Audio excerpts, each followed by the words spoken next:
Kin Live, magazine proche du Kinois. Kin Live, la vie à Kin. Boye malamu bandeko balandi na bansango ya lingala na nzela magazine proche de Kinois à Kin Live. Table ronde koyeba kolengela ma mikolo mizali koya pona komanyola na mozindo penda avenir ya état de siège na Nord Kivu pe Ituri. Mokano zomi na liangani o mokonzi ekolo Félix Tshisekedi Tshilombo ayebaki kokamba na cité de l'Union africaine liboso ya mokonzi ya Mbula Matadi pe bakonzi ya mapinga ya ndenge na ndenge. Pero Luwara azali radie to balongoli libela na molongo ya bapanzi sango ekolo Congo démocratique. Mokano ya UNPC lisanga bapanzi sango ya Congo ya jeudi 5 mai 2022. Na bansango ya Masano ekolo Congo démocratique liboso ya Ukraine nde prochain match amical international ya ba Léopard Senior A momekano oyebi na kozala confirmé na Renier Mangenda secrétaire général adjoint ya Fekofa o atalsi ete kobetama na Belgique simako contre le ville ya Kinshasa école RDC Afrique pe mokili to ya kaliboso na bino pona hotel sama sotokuta na kilango ignorance à la terre moko na moko ayeba boko be masolo de telobi Kin Live magazine proche de Kinois. Kin Live, magazine proche du Kinois. Kin Live, la vie à Kin. Mbote Kinshasa, papa mama bana kina propre mbote pe matondo ya kopona kolanda bansango na nzela magazine proche de Kinois Kin Live édition lelo ekofungwa na bilili uyu. Avenir ya état de siège na Ituri pe Nord Kivu ezali solo munene elobamaki na liangani mokonzi ekolo Félix Tshisekedi Tshilombo ayebaki kokamba wapi mokano ezwami ya kolengela a table ronde mikolo mizali koya kaka pona koyeba avenir ya état de siège. Mokonzi ekolo Congo démocratique Félix Antoine Tshisekedi Tshilombo akambaki mercredi 4 mai 2022 na cité ya Union africaine liangani ya kafu na tina ya bokobi tote ya état de siège liboso ya mokonzi ya Mbula Matadi Jean-Michel Sama Lokonde Kienge ba membre ya Mbula Matadi caucus ya ba députés nationaux ya bituka ya Ituri pe Nord Kivu pe bakonzi ya mapinga FARDC na ya la police tata mokonzi ya ekolo abengi banso na bomoto na tina ete est ya mboka esengeli na kimia ezalaki pe libako pona Sama Lokonde ya kosala rapport ya visite ayebaki na kosala mikolo eleki na Nord Kivu pe Ituri oyo ezali na se ya état de siège mbula moko ya ngoyo na suka ya nyonso mokano ezomaki ete na mikolo ezali koya table ronde ekolengelama pona kolobela avenir ya état de siège likanisi eyambami na esengo makasi na caucus ya ba députés nationaux ya etuka ya Nord Kivu oyo batalisaki ete ba électeur na bango bazali obligé ya kobika na kimia pamba te bazali na mboka na bango na ngambu ya caucus ya ba députés nationaux ya Ituri batalisaki ete likanisi ya table ronde ekopesa bango makoki ya kopesa makanisi bazali na yango na mokonzi ya mboka Félix Tshisekedi Tshilombo kolandisama na kobika ya ba Congo démocratique ya eteni wana ya RDC beba ete commission défense pe sécurité et assemblée nationale na ya Sénat balaki kopesa maboko na mokano ya table ronde oyo ekopesa penza biano ya malonga na avenir ya état de siège tolobi Tiboko yoka. Kin Live, magazine proche du Kinois. Kin Live, la vie à Kin. Kocha alimato normalisation ya trafic aérien ekolo Congo démocratique pe kovandisa na isika compagnie ya Sika Air Congo mokonzi ya Mbula Matadi Jean-Michel Sama Lokonde Kienge azali kotambusa mabongisami yango na lombango penza ayebaki koyamba mokambi ya Ethiopian Airlines. Mokonzi ya Mbula Matadi ya telemi pona kobongisa lolenge elamu ya kotambola na mpepo na ekolo Congo démocratique na kopesaka bayimboka biseli to bampepo na ba aéroport ya Malonga na lolenge oyo nde premier ministre Jean-Michel Sama Lokonde Kienge ayambaki mardi 3 mai 2022 délégation ya Ethiopian Airlines oyo batambusamaki na ministre ya transport pe voie de communication Chéribien Okende Senga na tina ya koyeba na mozindo bokobi ya boyokani kati na ekolo Congo démocratique pe Ethiopian Airlines na o Italie bokelami ya compagnie Air Congo na koyoka ministre ya transport pe voie de communication o asalaki compte rendu simaliangani boyokani yango ezali boye Ethiopian Airlines a sengeli ko fournir 7 aéronefs pe maintenance na formation pona kosunga bakambi ya aviation civile ya ekolo Congo démocratique ya kolanda na bokebi pe kotosa mibeko ya molongo na oyo etali mibembo ya mpepo yenge bene ndingisa mokonzi ekolo Félix Tshisekedi oyo alingi pona bolamu ya baimboka. Cherubin Okende ayebaki pe ko rassurer ete mbula matadi ekolo Congo démocratique oyo ndimi manaka ya boyokani na Ethiopian azali komilengela pona kochana isika Air Congo na tina kobongisa to ko normaliser mibembo ya mpepo. Ministre ya transport akobaki koloba ete mokonzi ya mbula matadi alingi kobimisa ekolo Congo démocratique na kokoso na mambi matali mpepo oyo umeli bambula ebele. Na ngambu na ye mokonzi ya yambo ya Ethiopian Airline Mesfin Taseu atonsamaki na esengo ya kosolola na mokonzi ya mbula matadi Jean-Michel Sama Lukonde Kenge pona ko rassurer ete bazali déterminé ya kokokisa boyokani kati na RDC pe Ethiopian Airline. Tolobi Thibaut Koyoka. Kin Live, magazine proche de Kinois. Kin Live, la vie à Kin. Sécurisation ya maponami ya ba gouverneur pe vice gouverneur na bituka zomi na minei mokonzi ya police ekolo Congo démocratique général Dieudonné Amouli aibaki koyangana na mokonzi ya Seni Denis Kadima o atalisi ete ba Congo démocratique bazali kozela sécurité ya malonga. Mokonzi ya Seni Denis Kadima Kazadi yambi utanda kwa maponami na commune ya Gombe. Commissaire général ya police ekolo Congo démocratique général Dieudonné Amouli Baligwa na masolo na bango balobeli lolenge nini kocha bokengi to sécurisation ya maponami ya ba gouverneur pe vice gouverneur o ekolengela ma vendredi 6 mai 2022 na 14 provinces. Na bokutani o na mokonzi ya police Denis Kadima azalaki accompagné na secrétaire exécutif national ya Seni pe molandi na ye na suka aliyangani général Dieudonné Amouli a rassuré ete police a sengeli ko sécuriser ba candidat ba électeur pe ba assemblée provinciale. Moi comme commissaire général, je suis en même temps le président de la CENO, donc du Centre national de sécurisation des élections.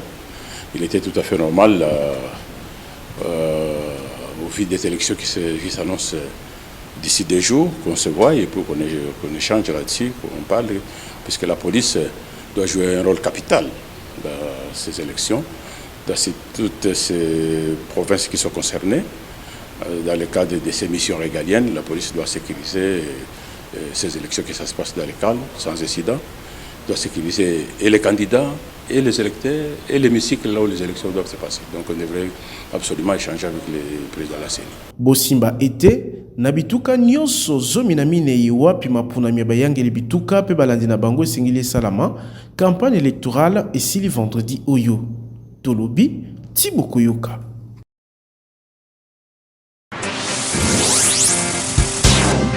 Kin Live, magazine proche de Kinois. Kin Live, la vie à Kin. Pero Luwara mopanzi sango pe mokambi ya sepel télévision azali radié to balongole libela na malongo ya bapanzi sango ekolo Congo démocratique mokano ya UNPC ozwami jeudi 5 mai 2022 kolandisama mambi aibaki koloba ezanga lokumu na institution président de la République. Mukano ya kolongola libela mopanzi sango PDG ya sepel télévision na molongo ya bapanzi sango ekolo Congo démocratique ezwami sima tribunal de paix ya UNPC komanula na mozindo maloba ya Pero Luwara na yoko ya manaka na ye wapi aibaki kotuka institution président de la République oyo selo UNPC ebuki mobeko ya éthique pe déontologie ya mosala mopanzi sango oyo eboyi mafinga pe kokosela mutu. Mokambi ya commission ya discipline ya UNPC Kabulo mwana Kabulo atalisi ete sima kobengisa Pero Luwara pe ye koboya komonti elongi na UNPC pe kotala libunga na ye bayebi na ko retirer carte de presse. Qu'après instruction, la commission de discipline a pris à son encontre la mesure disciplinaire sévère, celle de sa radiation dans l'ordre corporatif des journalistes congolais œuvrant en République démocratique du Congo et a demandé par conséquent à la commission de la carte de lui retirer et d'annuler sa carte de presse étayé si haut. Bosimba était sima ya bobimi na mpwasa ya bilili wapi Perol Ouattara azalaki kobimisa maloba ezanga lokumu na institution président de la République azali komona na lisusu te kutu procureur général après ya cour d'appel ya Kinshasa Gombe abwaki mbela bolukito avis de recherche kolandisama na libunga babengi offense au chef de l'État oyo etumbu ekomami na mobeko numéro 300 ya le 16 décembre 1963 tolobi Thibaut Koyoka.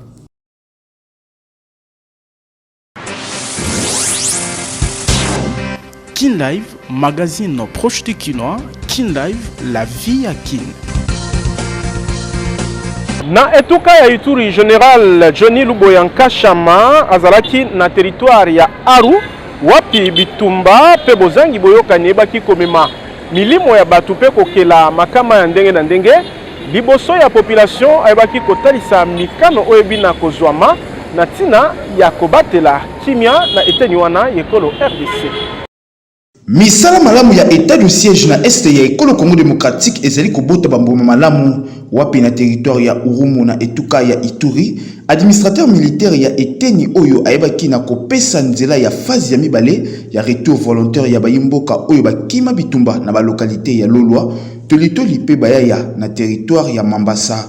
Pesika awa bazali mabota nkama misato na tuku mitano to 350 familles bazongeli bandaku na bango na ba localité ya Bamende, Bandiboli, Sokotano, Loya pe Ofaye na territoire ya Urumu na komona mituka ya ba FRDC komema bango bayimboka oyo batondisami na esengo pamba te ezalaki petete pona bango kobika na ba condition ya lolenge ya boye musika ya bandaku na bango elongo na bana oyo dépense epesaki makoki te ya kotinda bango na kelasi bakosenga na bakondi ya mapinga ya kobatela bango musika ya batomboki. Colonel Siro Simba, administrateur militaire ya territoire ya Urumu, a rassuré na bayimboka ya eteni oyo ya Ituri ete bakozala na kimia pe mapinga ya FRDC ezali wana pona kobatela bango. Na ngambo ya société civile ya etuka ya Ituri batalisaki ete bazali 9548 familles oyo bakima bitumba pe bazali na situation moko oyo ekosenga na ba FRDC kozongisa bana mboka wana na bandaku na bango. Biba ete phase ya yambo na mambi matali retour volontaire ya bayimboka et salema na sanza ya juin 2021 mikolo moke sima ya instauration ya état de siège na mkonzi ya mboka Félix Tshisekedi Tshilombo. Tulubi Thibaut Koyoka.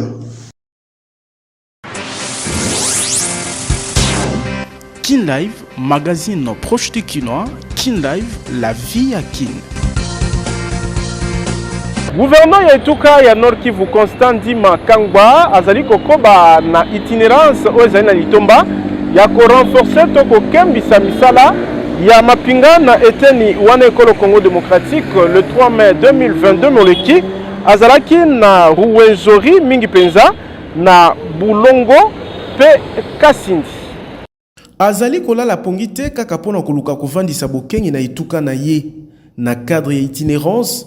Gouverneur militaire yetuka Nord Kivu azalaki na Kasindi Lubidia ezwami na ngambu ya Beni na Munyele na district ya Kasese na mboka Uganda. Bukomi ya General Constant Ndima na eteni oyo ya Luwenzori ezali na litomba se moko kopesa mopepe ya sika na misala ya mapinga liboso ya batomboki oyo ezali kosalama na boyokani kati na FARDC pe UPDF ya Uganda. Kozwa kanzela ya Beniville, Pense Moligi, Kino ebale ya Lubiri ya ekaboli bikolo nyonso mibale, General Constant Ndima Kangba atelemaki na Bulongo wapi apesaki message elikia na bayimboka babikaka na Beni territoire oyo bazwa makama ebele ya batomboki ya ADF.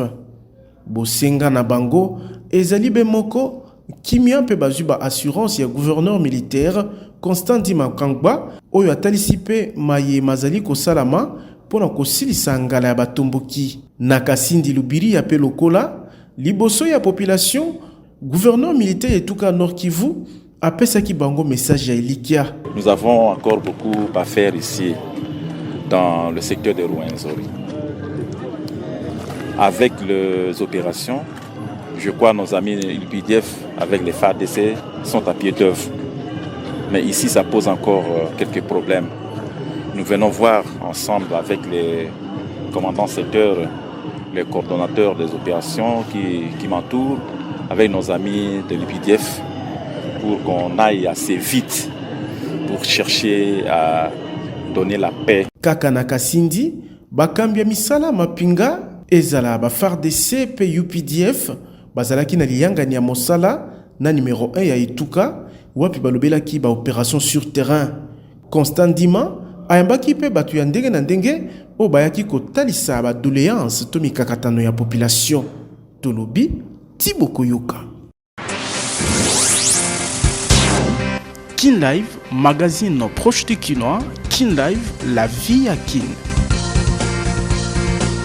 Bozangi koyokana na mambi matali loi électorale bilenge ya Ensemble pour la République balaki kosala sit-in vendredi 6 mai 2022 liboso ya palais du peuple coordonnateur provincial ya gère ville ya Kinshasa Simon Bohulu atalisaki nsango oyo na libako ya cérémonie ya installation officielle ya coordination na ye na secrétaire général Dieudonné Bolenge Tenge oyo pe apesi bango mukumba ya kolonga mitema bilenge nyonso engumba mokozi Kinshasa.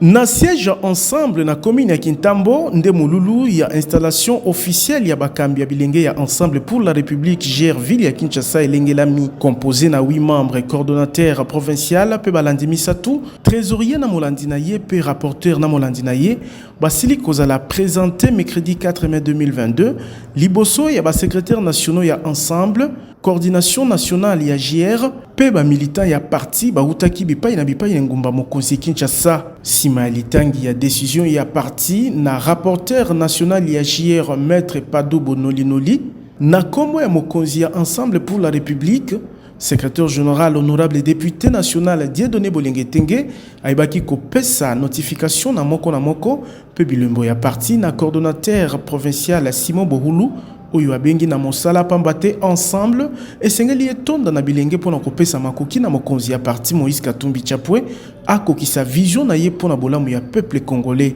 Bon courage, botala, osala ba jeune mususu, olubola basusu, boyela biso ba proposition pour ba ba côté de la changu bazala. Ba côté de la lukunga bazala. Ba côté de mamwa mafuna bazala. Ba côté de la commune moko bazala. Ba côté de la quartier bazala. Dans la partout pour tourner au monde jeunesse ensemble. Pour tourner au monde jeunesse ensemble. Pour avancer au monde jeunesse ensemble. Au monde jeunesse ensemble. Comme ça, à ta bonne bazala idée à vous tricher. Pas monde a déjà que ça va être impossible. Pour faire l'effort pour jeunesse à Kinshasa et à aider ensemble. Pour ensemble dans le projet à bien. Et quel c'est là où blablabla kawana. Kaka sima ya installation, Simon Bohulu, coordonnateur ya JR Kinshasa, a bengi bilenge ya Ensemble samedi 7 mai 2022 na Palais du Peuple, wapi basengeli ko rappeler ba député etinda peuple apesa bango. Zana sit-in to préparer na Palais du Peuple, to kende pona ko tika memo na biso na président ya Assemblée nationale Monsieur Mboso, to ko pesa ye memo na biso, na memo to komi boye. Biso peuple congolais, biso jeunesse kinoise, tolingi mobulu na mboka te. Toti komona mokonzi mboka kozwa pepo kotambola kokende tina katanga pona koluka réconciliation ya bandeko na biso bakasayen na bandeko na biso bakatange. Wa lobi aza député ya peuple asala na makasi na ye na bwanya na ye apesa biso ba proposition de loi oyo kosangisa biso na mboka oyo oyo kosala ke bitumba esila na Congo. Coordination provinciale ya JR Kinshasa ezali na maître Simon Bohulu, coordonnateur provincial, Yannick Masidia Vingi, coordonnateur adjoint en charge ya adhésion et implantation, Alliance Balanda, coordonnateur adjoint en charge de la formation et relation avec les partenaires. Gilles Yonsiona, coordonnateur adjoint en charge de la mobilisation et communication. Alex Chamala, trésorier provincial. Honoré Yemba, trésorier provincial adjoint. Junior Mapé qui dit Radec Suprême, rapporteur. P. Vicky Lulukula, rapporteur provincial adjoint. Tolobi, Thibaut Koyoka.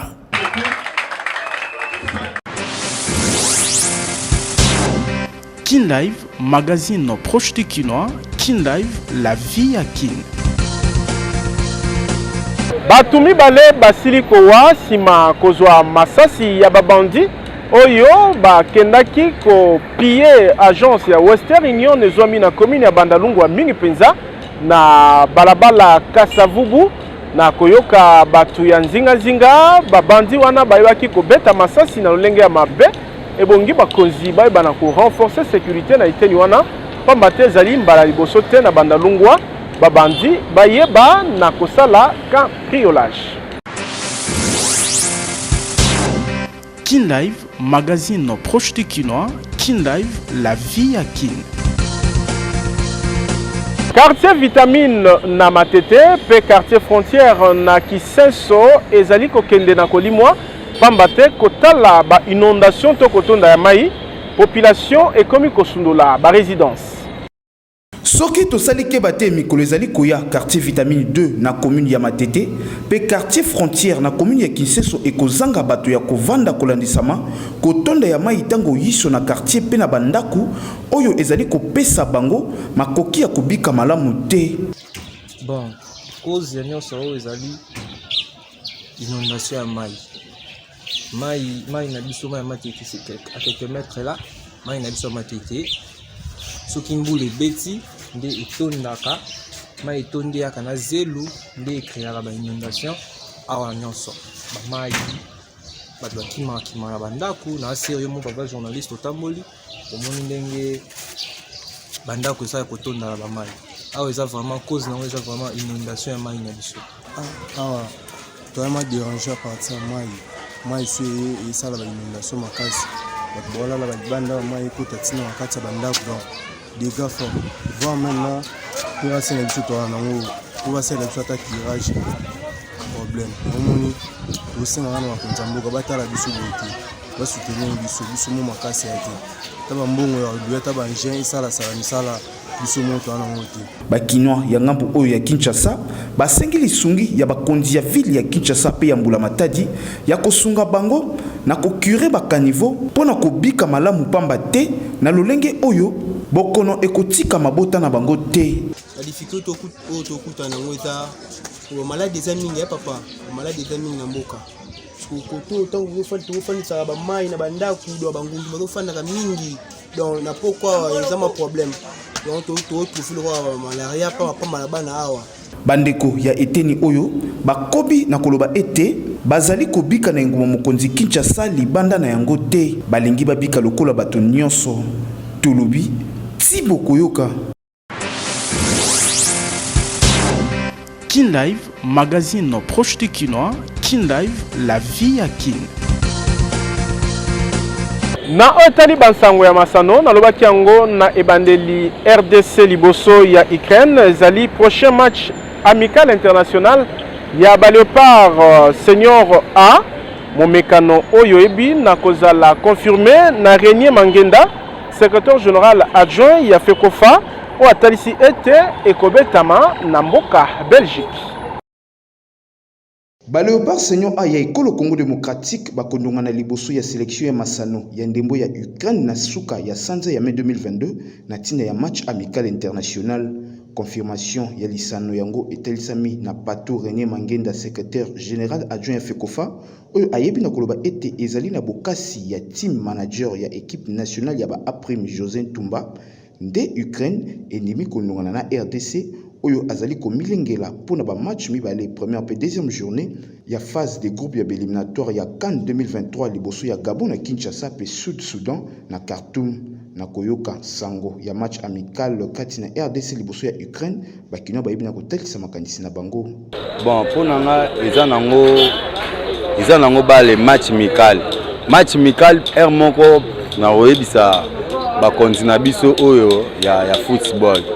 Mon RDC toza na équipe toza na ba joueur à bien mais eloko zo ma RDC ba joueur na so ba préparer ba match te yango no mo to raté mondial net Ukraine bana guerre comment biso to que ça préparation na ba joueur na ba ukrainien et ça bien pourquoi pas bazo ki ta Barça en tant que moi na Congo vraiment na soutenir toujours Léopard ils ont c'était betela kake to bangi logo te attention to beta na ba Messi biso to za na poto soutenir Léopard to kanye bango assurance ezali pour ba modifier déjà équipe na classement ndengeza échec otoki ozala nango ebakisi mpe mayele mpo tokanye bango kaka tobeta kaka comme déjà baretenir ancien entraîneur mais biso topesela ye déjà bajournaliste balekaki tolobaki bila entraîneur ezali négatif toyebi te mpona nini bango baokangama kaka na ye mpo tobeti na Maroc awa résultat ezalaki mosusu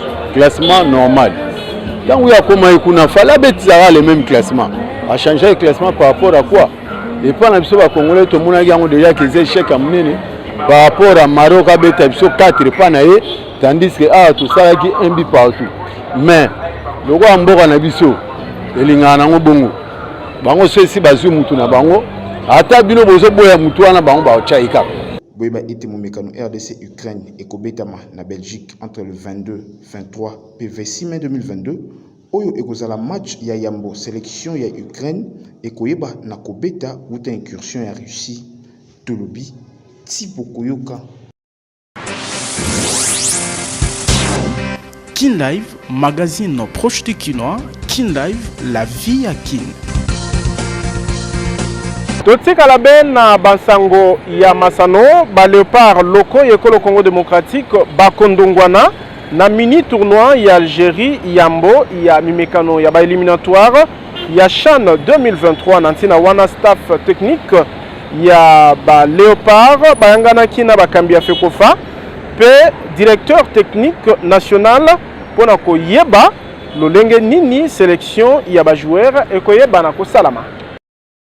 Fédération Congolaise de Football Association FECOFA azali déterminé ya kobongola makambo na mambi matali organisation ya ba compétition pour la sélection ya école Congo démocratique na tina wana Donatien Chimanga président AIP belge citoata la secrétaire général AI ya FECOFA bakambi lianga ni pour la défense ya projet ya staff technique ya sika ya ba Léopard Aprime jeudi 5 mai 2022 na siège ya FECOFA sélectionneur principal ya ba Léopard loko Otis Ngoma Kodi elongo na staff na yemo bimbazali kokamba bayebi na kotalisa penza na mozindo motuya ya projet oyo ekotombola lisusu sélection ya ba joueurs locaux ya école Congo RDC Otis Ngoma abeti sete pour na organisation ya malamu ya championnat national Vodacom Ligue 1 P2 ba championnat ya ba attente na ba province pe kopesa maboko na kolandela ndembo ya bilenge to football ya ba jeune na tina ete sélection nationale ezala na style moko physionomie pe makanisi moko sélectionneur ya ba Léopard Aprime asukisaki na kosenga na direction technique nationale ya koyeba na kotia stratégie ya malamu pona ba coach ba encadreur pe ba artisan ya ndembo ya école Congo RDC na tina ete système de jeu ya mboka ezala unique pona ba sélection nyonso lokola na Espagne, Brésil, Italie, Pays-Bas pe misusu beba ete ba Léopard loko bakondongana na mini tournoi na Algérie na sanza ya juin 2022 wapi le 5 juin RDC akobeta liboso ya Sénégal, le 10 juin RDC akondongana na Algérie pe le 13 juin 2022 RDC akobeta na Mali tolobi Thibaut Koyoka.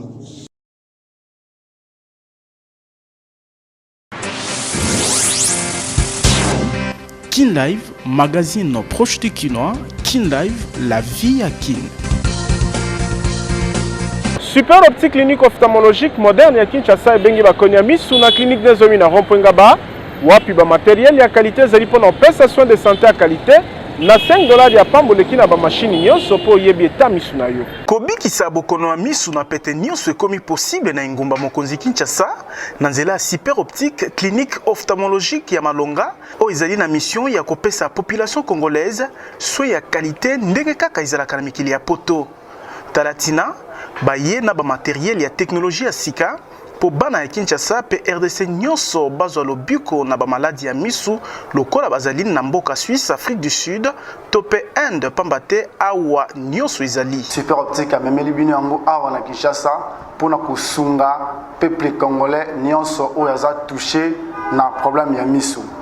Et tolingi pour profiter na dépistage oyo tozali kosala bako consulter yo na ba pareil oyo ya sika oyo yo ezala bana bilenge mikolo pe bampaka a prise en charge ezali ya qualité bana kelasi oyo babandelaka mbala na mbala pona pasi ya komona super optique apesi opportunité ya kobikisa misu na bango na 10 000 francs ya pamba osali consultation wapi okoleka na ba machine nyonso oyo. Ba lunettes ya ba qualité nyonso na prix ya muke nyonso ya ba monture oyo bokoluka ba verre ya ba traitement nyonso oyo bokoki kozona mikili ya poto awa Super Optique amemeli bino yango et puis mutu nyonso akosomba ba lunettes ya progressif Super Optique abakiseli deuxième lunette ya ofele. Mokonzi ya innovation na ingumba mokonzi Kinshasa, Super Optique akotisi gami ya sika ya ba verre ba bengi Blue Block où ils allaient protéger misu contre ba rayon UV et le bis spécialiste ya clinique ophtalmologique moderne Super Optique. Nouvelle gamme ya ba verre où ils ont mis une nouvelle technologie, ils ont protégé misu contre ba rayon UV, contre les rayons solaires, nous avons dérangé contre la mise au phare des voitures. On nous a mis lumière et déranger la mise vers Blue Block et pour trouver solution pour la mise sur la mise.